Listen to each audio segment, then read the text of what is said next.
মারবেন 10টা আসবো, 10টা মারবেন লক্ষ আসবো, সারা দেশের মানুষ মা বাপ সব একসাথে দাঁড়াবো।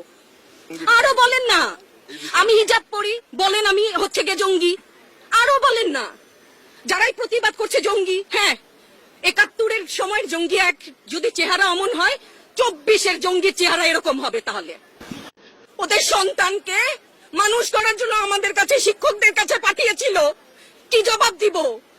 আমার তো কোনো মুখ নাই, আমি শিক্ষক, আমার ভাষা নাই, তাদের কাছে হাত জোড় করে মাফ চাই। নিরাপত্তা দিতে পারি নাই, নিরাপত্তা দিতে পারি নাই। মনে হয় রাস্তায় শহীদ হয়ে গেলে যদি এই লজ্জা আমার কিছুটা কাটে, ওদেরকে বলবার আমার কিছু নাই। আমার বাচ্চাগুলা না খেয়ে আছে, আমার বাচ্চা, আমাদের বাচ্চা না খেয়ে আছে।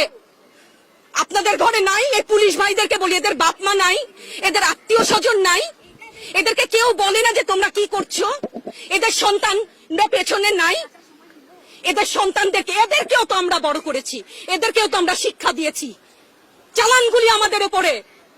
আমার শিক্ষকের গায়ে হাত, কত বড় ঔদ্ধত্যপূর্ণ আচরণ! আর হবে না তো, আসেন চালানগুলি তুলে নিয়ে যান, সেই 71-এর মতো। তো 25শে মার্চের কালো রাত, বুদ্ধিজীবীদের হত্যা শুনেছি তো, এখন দেখছি। আগে শুনেছি, এখন দেখছি। দেখুন, এটা ওনারটা অবশ্যই উনি বুঝেন। ওনার সময়ও আমরা কিন্তু একাত্মতা প্রকাশ করেছি। এই বেদনা যদি কেউ অনুভব করে, এই জিনিস হবার কথা না।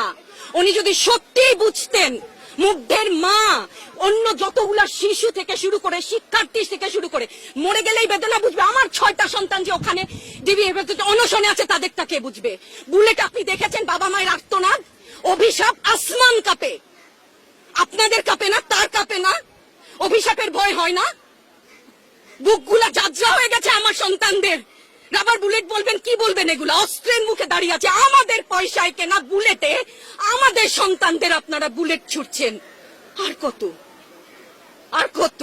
পুলিশ ভাইদেরকে বলি, ভেতরে তো আপনিও মানুষ, পুলিশ ভাই বলি না, ক্ষমা করবেন, মুখ থেকে বার হয়ে গেছে। তাদের ঘরেও সন্তান আছে, তাদের খোলসের ভিতরেও মানুষ। যারা এখনো ঘরে আছেন তারাও জানেন আর কতদিন ভয় পাবেন। ভয়েই থাকেন। একটা মারবেন 10টা আসবো, 10টা মারবেন লক্ষ আসবো, সারা দেশের মানুষ মা বাপ সব একসাথে দাঁড়াবো। আরো বলেন না আমি হিজাব পরি, বলেন আমি হচ্ছে গে জঙ্গি, আরো বলেন না যারাই প্রতিবাদ করছে জঙ্গি। হ্যাঁ, 71-এর সময়ের জঙ্গি এক যদি চেহারা অমন হয়, 24-এর জঙ্গির চেহারা এরকম হবে। তাহলে আর না, আমার ছাত্রদেরকে টেনে টেনে ধরে নিয়ে যাচ্ছে, কি হিসাবে, কোন বিচারে? আপনারা বলেন যে ওদের বলা দিয়া কিছু বলেন না। রাস্তার যে একটা মূর্খ মানুষ, যার লিটারাল সেন্সে কোনো ক খ গ ঘ শিক্ষা নেই, সেও জানে, সেও দেখেছে। এটা আগের যুগ না, ইনফরমেশন সবার কাছে আছে। আপনি তথ্য কতদিন বন্ধ রাখবেন? কতটুকু বন্ধ রাখবেন? এই সমস্ত মিথ্যাচার করে ওনাদেরকে ছোট হতে, হাস্যরসের পাত্র হতে প্লিজ একটু অনুরোধ করেন। হ্যাঁ, গ্রেফতার তো এমনিই করছে, দল করলেই কেন? দল করার এটা স্বীকৃতি দিতে হবে, দল করলে ক্ষতি কি? অধিকারই তো চাচ্ছি, সাধারণ মানুষের অধিকার চাচ্ছি, ক্ষতি কি? কেন বারবার আমাদেরকে এই কথাটা শুনতে হয়? এই বিভাজনের সুযোগ তো তারা বারবার নিয়েছে, আবার কেন? আমাকে অনেক ধন্যবাদ। আপনার সন্তানদের উদ্দেশ্যে যদি সর্বশেষ কিছু বলে দেন। আমাদেরকে মাফ করে দাও, কিন্তু পিছু হটবা না, ভয় পাবা না। তোমাদের শিক্ষক আমরা, লজ্জা পাই, তোমাদের থেকে শিখেছি। তোমরা যেমন আছো আমরাও আছি। যতদিন না 9 দফা ওদের মানা হয়, ততদিন মাঠ থেকে সরবো না। কেউ নিরাপদ না তো। আপনি নিরাপদ?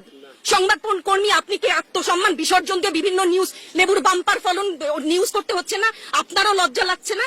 আত্মীয় স্বজনের কাছে